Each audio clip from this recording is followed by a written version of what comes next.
Post-Haiyan rehabilitation, the kidnapping of peacekeepers, and terrorism are just some of the challenges the Philippines faces. In all three, the Philippines works closely with the United Nations and the international community. Today, I talked to the UN's second highest official to know more about the global implications of these issues. UN Deputy Secretary General Jan Eliasson of Sweden is an experienced and renowned diplomat. He tells me that the Philippines' priority, the safety of peacekeepers, will be high on the agenda of an upcoming review of UN peacekeeping. Here is our exclusive interview. First, I wanted to start with disaster risk reduction and really trying to learn from extreme weather events like Super Typhoon Haiyan. What do you think are the lessons that the international community can pick to try to build back better? Well, first of all, we should realize that we live in a period where the forces of nature are becoming more vehement and violent than ever before. And it's no coincidence. It is truly related largely to climate change. Of course, earthquakes and tsunamis are something different. But when it comes to storms and hurricanes and floods, droughts, there is certainly a relationship to climate change. So primarily, we need to be better prepared. We should count on the fact that we will deal with vehement natural forces to begin with. Secondly, when something happens, we need now definitely to be better prepared in all respects, in terms of how we organize operations under extremely difficult circumstances, and also how we strengthen building codes and do everything we can to make sure that you have a more durable and a more resilient environment. And of course that goes even more for the situation that we are dealing with when a disaster or hurricane has struck, how we then build back better. That is generally the rule we should have. If we see earthquakes occurring in, let's say, California or Japan, you will see the rate of loss of life much less than you see in the Philippines or in several other countries. Haiti is another example of the earthquake there, where the direct relationship between poverty and the effect of natural disasters. I have myself an almost traumatic memory of this because I was the first Undersecretary for Humanitarian Affairs, Emergency Relief Coordinator, and I came into office just after the horrible cyclone wave struck Bangladesh by a 6-meter high cyclone wave that drowned around 120,000 people in 45 minutes. And when I then came back and analyzed the people who had perished, it turned out that many of them were people who were so poor that they were planting their rice on land which did not exist on the land map. 30 centimeters above the sea level. And at that time, Bangladesh did not have warning systems. Now they have an excellent warning system. Meteorological warnings, sirens, shelters, and Bangladesh has lost only 1,000 or so. It's only, I shouldn't say that, but it's compared to 120,000 people since then, because they have early warning.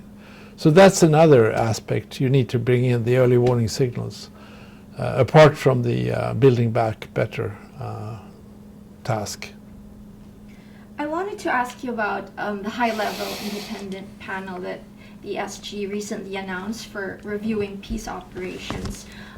How do you think that the concerns of troop-contributing countries like the Philippines, specifically about the safety and security of peacekeepers, can be incorporated into this review? The safety of the peacekeepers will certainly feature very high on the agenda of the panel. I just met them today and discussed this, because we are asking them to analyze the new environment in which peacekeeping operations are taking place. And that environment is so much more complicated than when I started to work in the United Nations many, many years ago, where it was automatically assumed that UN would be a neutral, impartial body and accepted by all parties as impartial and neutral. That is almost the exception in today's world. where you deal with so-called asymmetrical threats, terrorist groups, groups who have not given up arms, and we will have to have a capacity to deal with actually almost combat situations. And this will mean that we in the future will have to either go the direction of what we did in Mali and in Democratic Republic of Congo, to have an operation with this more muscular component, the French paratroopers in Mali and the intervention brigade in Central African Republic, or in serious cases, like if you go back to the operations against Iraq, when Iraq invaded Kuwait, it was actually a militarily meticulously planned operation under the leadership of the United States. But the operation was given a blessing of authorization by the UN Security Council. That was when the term coalition of willing was introduced. And maybe such situations will occur in the future. In both these cases, and also in the traditional peacekeeping, we will need to really think about the security of our people. But it's not only the security of the peacekeepers, it is also now, when we deal with terrorist organizations, the growing danger for anyone associated with the United Nations. They look for the soft targets, and the soft targets are not the French paratroopers. It might be the humanitarian workers, the human rights monitors, the civilians, even families, if they are around. And that is a growing danger. We will not be able to say we cannot do it. Go out to these dangerous situations. Of course, if there is a coalition of the willing, then we know that it's going to be a combat situation. But we are very much in a gray zone where we hope that the situation will not get complicated, but it will in certain cases. And in that case, we need to be well prepared.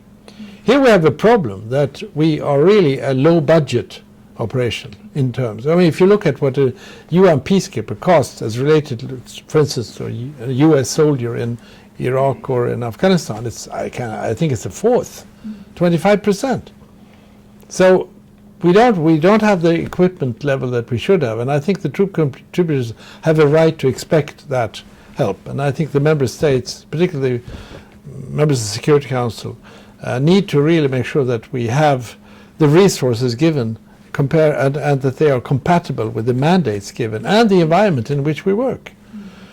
So I think it will be a very important and difficult dialogue with the troop contributors. We cannot guarantee that they will be like in Cyprus back in the 60s and 70s with no casualty for 10 years.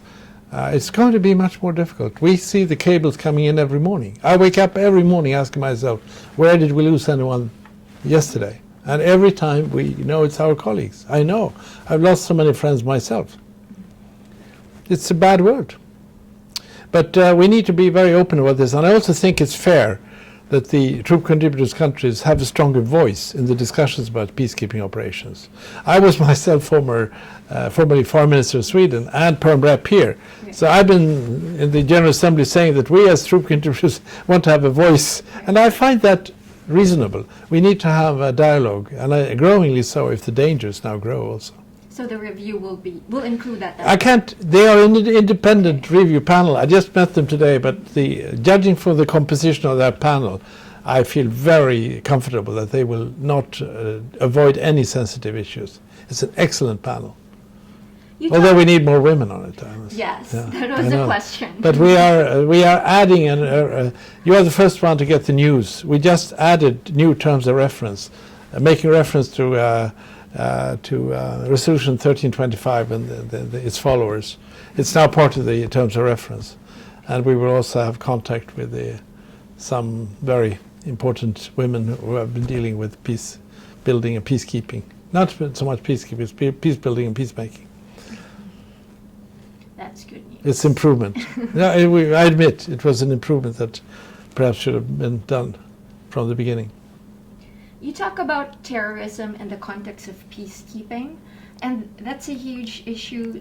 And again, after the killing of Peter Kasig, foreign terrorist fighters, how do you think the UN, the Secretariat, and the Security Council can address this more? Like, they recently passed a resolution, but what do you think still needs to be done? This is not an issue only for the United Nations. This is something that goes very deep, and we have to give serious thought to this. Let us just realize that these people who commit these unspeakable crimes and almost seem to compete in brutality, they are out for one thing. They want to scare us. They want to provoke societies to lose their nerves, to take steps that even undermines the values for which we stand.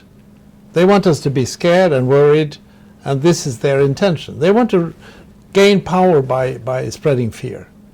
And we have to be able to be cool, not to be provoked, and deal with this in a way which combines the different methods that you can employ in situations like this. You have to have probably a security component, even a military component in some cases. I must admit, it might be strange to hear from a UN man, but there is a need also to be tough on the side of getting the perpetrators of these extremely brutal crimes. But then there has to be a more sophisticated, more comprehensive political strategy. In the case of Iraq, for instance, it is important to drain the support from the Sunni community from the ISIL. That support came to them from the beginning because of the exclusion of the Sunnis from the beginning. Now, this is a long way to go, but I think I was just coming back from Iraq, and I think the new government is going in that direction.